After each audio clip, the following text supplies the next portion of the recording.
Capítulo 2. El círculo de los 9 caracteres básicos. Hablar de caracteres o tipos humanos es algo diferente de hablar de patologías o desórdenes de la personalidad, por cuanto se puede decir que los cuadros anormales descritos por psicólogos y psiquiatras corresponden solo a la manifestación más acentuada de ciertos tipos humanos, en tanto que, según un reciente libro, solo alrededor de un 3% de los pacientes que recurren a los auxilios de un terapeuta en Estados Unidos son diagnosticados esquizoides, por ejemplo. Seguramente el tipo de carácter que la profesión médica llama esquizoide se encontrará en una proporción considerablemente mayor. Sin embargo, es muy relevante hablar de patologías porque, en cierto modo, la distinción entre lo sano y lo patológico es más convencional que real. Dicho de otra manera, más aparente que profunda y más cuantitativa que cualitativa.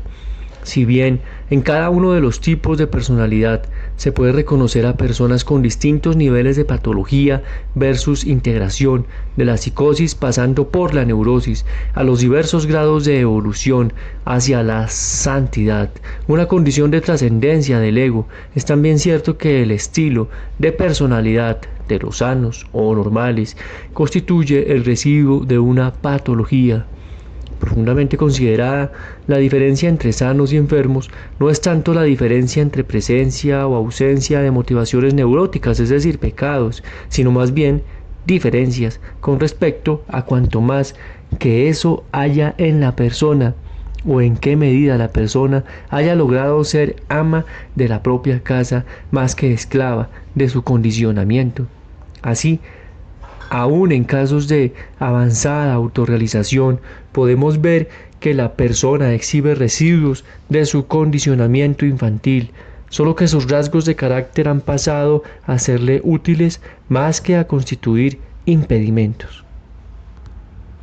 Hoy en día, cuando los libros sobre los eneagramas de personalidad están despertando un interés creciente en el público, hay quienes critican una orientación que insista demasiado en lo patológico, y me parece que esta protesta por lo general trasluce una resistencia al propio cuestionamiento y una preferencia por una manera light, amena e inocua de informarse, muy propia de nuestra época, que se ha rebelado contra la insistencia tradicional de la cultura cristiana en el pecado. Por esto no me esforzaré en complacer a aquellos que quieran una presentación de los caracteres a la manera habitual de los libros de astrología, en los cuales para cada planeta o constelación se mencionan aspectos favorables o desfavorables. La personalidad, en tanto que residuo de nuestras estrategias infantiles por conseguir un amor que no nos llegó naturalmente en un mundo de escasez, es un condicionamiento importante. Ciertamente el cuidado de las apariencias de los vanidosos puede ser un rasgo que los haga deseables como decoradores de interiores, y la tolerancia de la rutina de los indolentes, confiables administradores, pero el interés de esto para la persona es mucho menor de lo que puede ser reconocer esas motivaciones y tendencias que constituyen un otro yo, algo así como una personalidad parásita en su ser, la cual mientras más conocida se vaya haciendo, menos poder tendrá en la propia vida. Como decía Gurdjieff, cuando una máquina se conoce a sí misma, se hace responsable de sus actos y ya no puede llamarse máquina. En el capítulo anterior comenzamos hablando del eneagrama de las pasiones como un conjunto de estados interiores que coexisten en la mente de cada individuo, pero terminamos empleando el eneagrama como un mapa organizador del conjunto de patologías reconocidas en el mundo científico. Continuaremos en este capítulo empleando el eneagrama como una forma de organizar el territorio de los tipos humanos, lo que tiene una obvia ventaja sobre la simple enumeración de estos, por cuanto tal organización de la caracterología señala relaciones de parentesco entre cada punto y los puntos vecinos del círculo, así como los puntos que se conectan con él según las líneas interiores.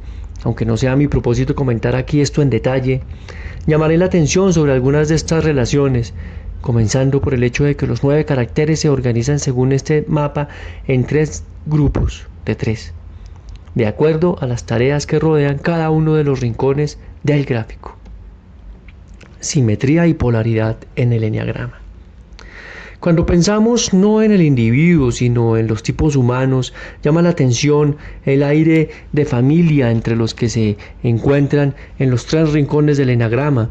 Podemos hablar de un grupo histeroide de caracteres, un grupo esquizoide y otro rígido o antiinterceptivo.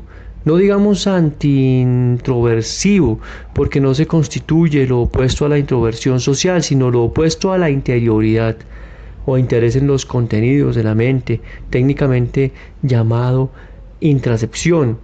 Lo característico de los 3 caracteres que se representan en la parte superior del eneagrama 1, 8 y 9 es su interés en no mirar hacia el mundo sutil de las vivencias, una no interioridad que va aparejada a una extraversión activa. En la zona del ángulo derecho, en cambio, se sitúan los caracteres dinámicos y socialmente extravertidos, el 2, el 3 y el 4.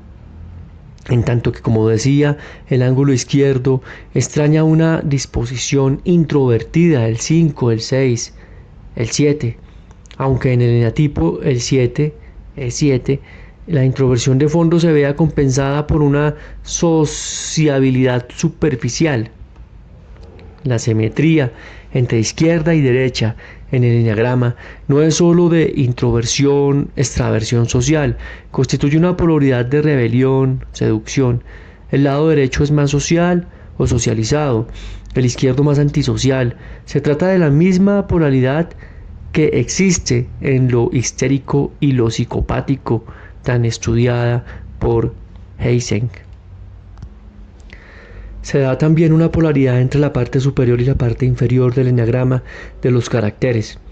Podemos hablar de una personalidad de residumbre, Toward-mindedness y sensibilidad, Tender-mindedness, en relación con el grado de intercepción o interioridad.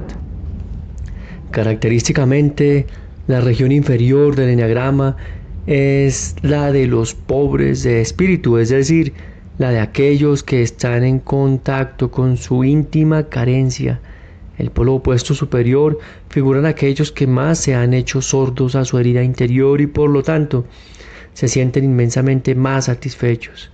En cambio, los eneatipos 4 y 5 en la región inferior del eneagrama son los que están de moda en el psicoanálisis, las personalidades limítrofes y esquizoides.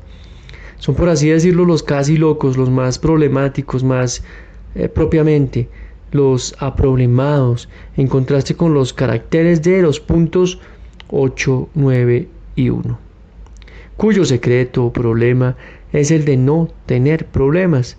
Sírvanos el caso de estos caracteres de la ciencia considera tan patológicos para ilustrar la formulación teórica de una equivalencia entre ellos.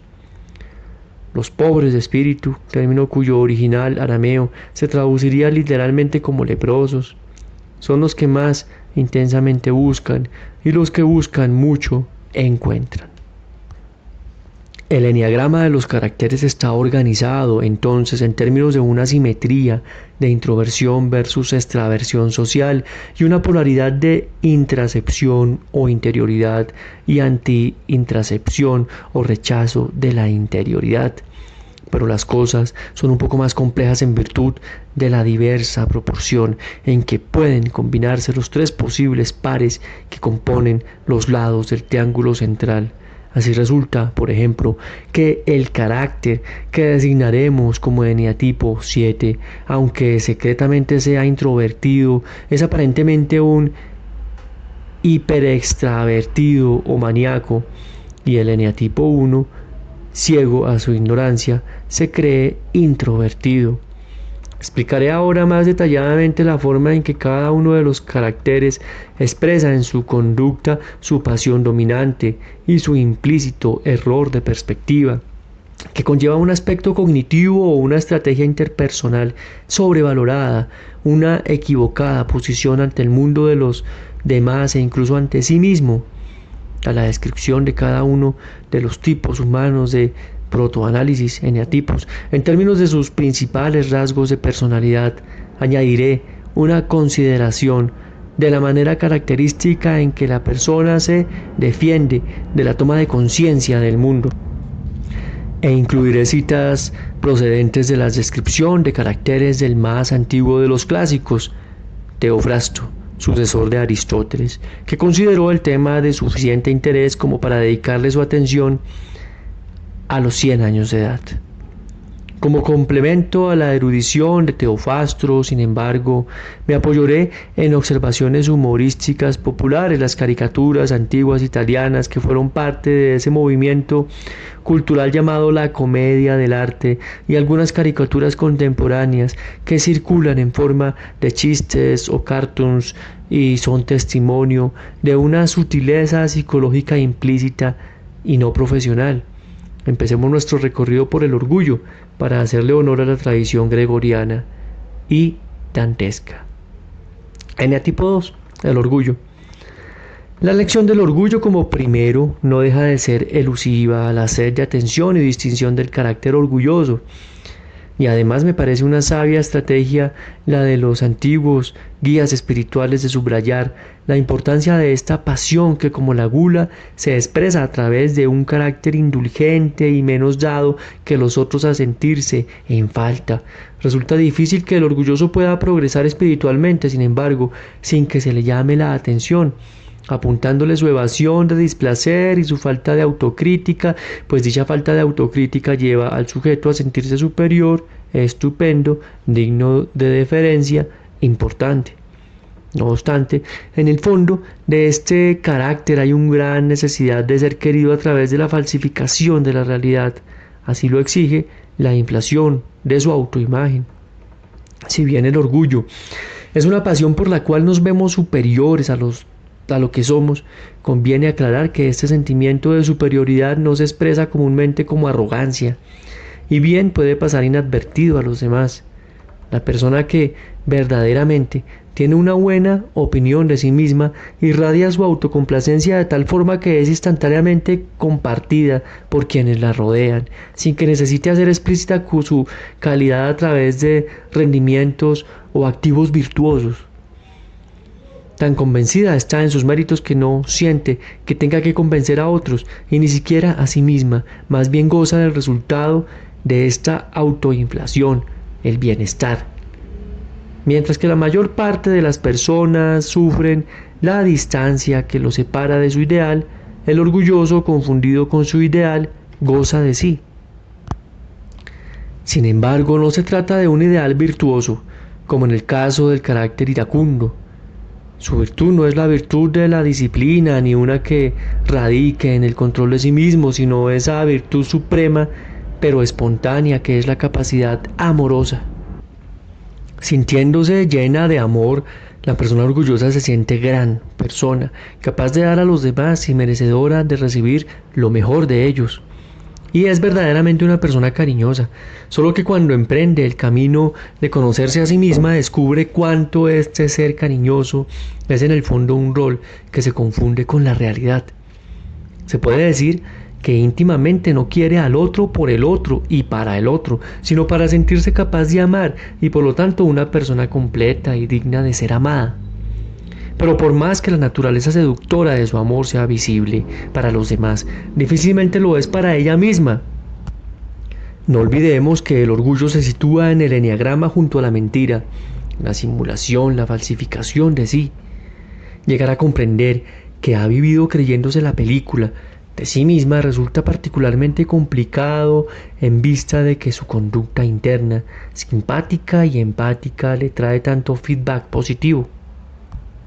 Frente a otros caracteres que se ven conminados a cuestionarse ante los embates de la vida, el carácter orgulloso no recibe tantos retos comparables a los que quienes abordan el mundo desde una superioridad más competitiva, como la de los puntos vecinos del eneagrama. El mundo conoce bien el juego del orgulloso, como lo revela la expresión femme fatale, para designar a ciertas mujeres de gran atractivo.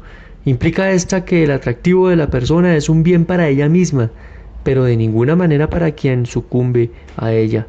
Algo equivalente quiere decir vampiresa.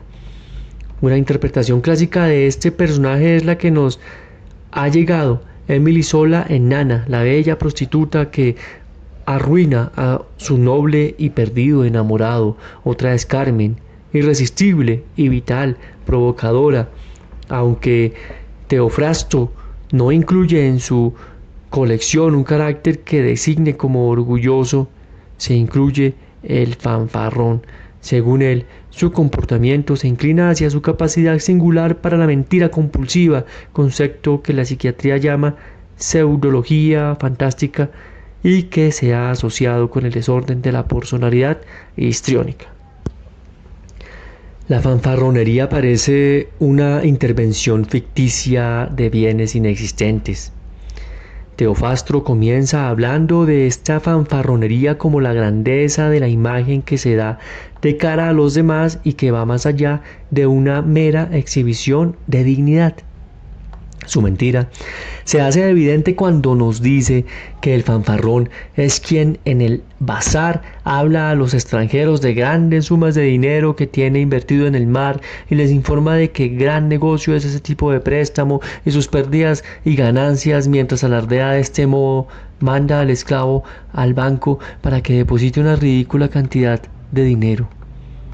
Aunque la adulación en sí misma es un aspecto de los caracteres 7 y 3 del Eneagrama, la adulación que describe Teofrastro se encuentra más lo correspondiente al sentido estricto de la palabra, de ahí que sea posible identificarla como un ejemplo del eneatipo 2. Es interesante observar que en la mayoría de las versiones del libro de Teofrastro es esta imagen del adulador la que ocupa el primer lugar. Tomo un cita de su texto. El adulador es un individuo capaz de decir a la persona con quien pasea: ¿te has dado cuenta de cómo te mira la gente? No te ocurre nada a nadie en Atenas, nada más que a ti. Ayer, en el pórtico, hacían tu elogio. Allí, más de 30 personas sentadas, y habiéndose surgido el tema de quién es el hombre de más valía, todos los presentes empezaron y fueron a parar a tu propio nombre. Mientras le continúa diciendo estas amabilidades y otras semejantes, quita una pelusa de su abrigo, y si se deposita en su pelo una brizna llevada por el viento, la retira añadiendo con una sonrisa: ¿tú ves? ¿Cómo hace 2 días que no te veo? Tienes la barba cubierta de canas, y es que para tu edad tienes el pelo negro, como ningún otro. Apenas este rompe a hablar, el adulador hace que los demás se callen. Lo elogia cuando él le oye, y en el momento en que el otro se calla, exclama: magnífico. En esta imagen se observa una forma sutil e implícita de adulación que se distingue de la simple afirmación de la valía de la otra persona. El orgullo del otro se satisface indirectamente a través de las manifestaciones de aprecio, preocupación y admiración, y a través de la estimulación de la adulación de los demás. La descripción de Teofastro también llama la atención hacia una cierta generosidad del comportamiento adulador. Y por descontado, es también capaz de hacer, como si fuera un esclavo, las compras en el mercado de las mujeres sin pararse a respirar siquiera. A su anfitrión le pregunta si no tiene frío y antes de que pronuncie palabra le abriga con su manto.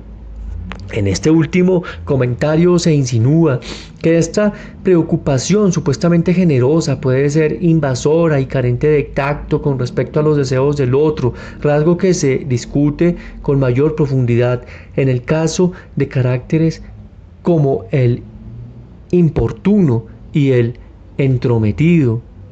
Haciendo referencia a este último, afirma: el entrometido parece ser un exceso de buena disposición tanto de hablar como de obra. El entrometido es un individuo capaz de prometer, tras haberse levantado, lo que no va a cumplir. Insiste en que los esclavos mezclen más vino del que los invitados pueden beber. Se pone a girar por un atajo y luego no encuentra lugar donde quiere ir. Asimismo se presenta ante el oficial superior para preguntar cuándo va a decidir el inicio de la batalla y cuál va a ser el santo y seña pasado mañana. En el sepulcro de la mujer recién fallecida hace inscribir el nombre de su marido, el del padre, el de la madre, el de la propia difunta y su nacimiento. Por si fuera poco, pide grabar también que todos eran personas de bien. En esta última imagen, Teofrasto nos da una caricatura de la persona que molesta a los demás con su exagerada, innecesaria e intrusiva forma de mostrar estima. El carácter orgulloso fue caricaturizado en la comedia del arte de la máscara de Colombina. Nos dice Carla Poesio en la obra Conoceré, la Macere Italiane. ¿Es Colombina la que limpia la casa o una damisela que se divierte jugando con el polvo? No es fácil responder. Es una camarera, sí, pero elegante y refinada como una princesa. Esta bella muchacha maneja el plumero como un objeto de porcelana preciosa. Camina a pequeños pasos como si danzase y se ajusta la pequeña confieta y un rizo en cada espejo y en cada vidrio de la ventana. Piensa en cualquier cosa menos en quitarle el polvo a los muebles y a los cuadros. Es vivaz, espirituosa, simpática. No será seguramente una gran dueña de casa, pero en compensación es lista y elocuente, como otros servidores, como Arlecchino y Brighella en su propia época. Es una muchacha que jamás pierde el ánimo. No usa solo la lengua para hablar de las estrellas, de sonrisas y de miradas. Sabe también afrontar con cara dura a un patrón demasiado severo. El mecanismo de defensa de carácter histriónico es lo que se llama represión, pura y simple, aunque su nombre completo no sea tan simple. Represión del representante ideacional del instinto, decía Freud. En resumidas palabras, se trata de que la persona, a pesar de la aparente libertad con que siente y expresa sus emociones, no se permite saber lo que siente. Ciertamente podemos decir que no quiere asumir responsabilidad por ello, pero los límites entre la mala fe y la inconsciencia son misteriosos, como bien ha comentado Sartre en su crítica a Freud. Eneatipo 7, la gula. En el goloso, el placer de comer es seguramente la menos importante de sus manifestaciones y aún puede estar enmascarada por una excesiva preocupación dietético-espiritual, nacida de que la persona se siente inconscientemente culpable de su gula y se la prohíbe. Me parece que en el mundo de hoy son más numerosas las personas de este carácter que otros entre aquellos que piensan que somos lo que comemos y favorecen a la dieta macrobiótica, el vegetarianismo y más generalmente la medicina natural. La pasión de más y mejor, que es la gula, se manifiesta de forma generalizada en las relaciones interpersonales como un afán de gustar, de ser popular, de recibir admiración. Frecuentemente el hombre goloso es un adorador de su madre y su vida se orienta, como en la película 8,5 de Fellini, en torno a una imagen idealizada de la mujer que representa el principio y fin de todos los placeres y las buenas cosas de la vida. Pero también es importante la gula intelectual, que hace a este más curioso de los caracteres, tanto en el sentido de una búsqueda de nuevos horizontes y experiencias en el mundo concreto, como en la búsqueda abstracta en el mundo de las ideas. Se siente atraído hacia las fronteras últimas del conocimiento con todo lo que entrañan de misterioso y exótico, aludiendo a un defecto aún más fundamental que la gula. Ichazo caracterizaba a este tipo de personalidad como la del charlatán. Ciertamente se trata de una persona locuaz, y su locuacidad sirve tanto para la exhibición de conocimientos especiales como para enrollar a los demás persuasivamente en sus ideas, proyectos y deseos. Su locualidad sirve principalmente a la gula, es decir, entraña una forma de conseguir el objeto de sus deseos a través de buenas explicaciones. Y tales buenas explicaciones son particularmente importantes cuando se trata de ir más allá de los límites que impone el ambiente. en su carácter fresco, que consigue lo que requiere por su simpatía y sus ingeniosos argumentos.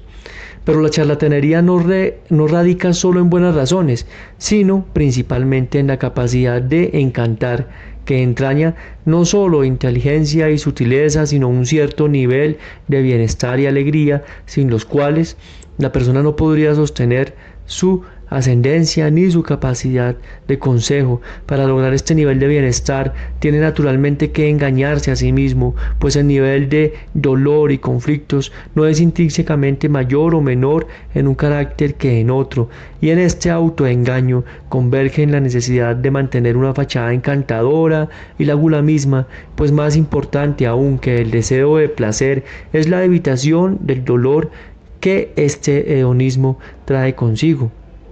El carácter goloso se sitúa en el eneagrama a medio camino entre el cobarde y el lujurioso.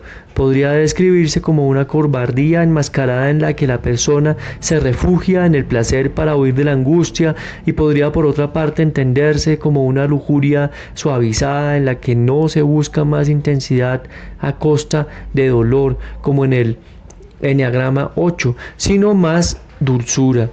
Se trata de un hedonismo tipo motos rock and roll, sino de un hedonismo de lo agradable y la evitación de lo desagradable.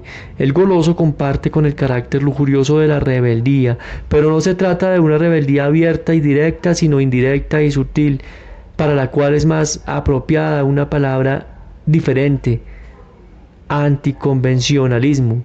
Este carácter desdeña lo acostumbrado y se siente atraído siempre por lo inusual y la innovación.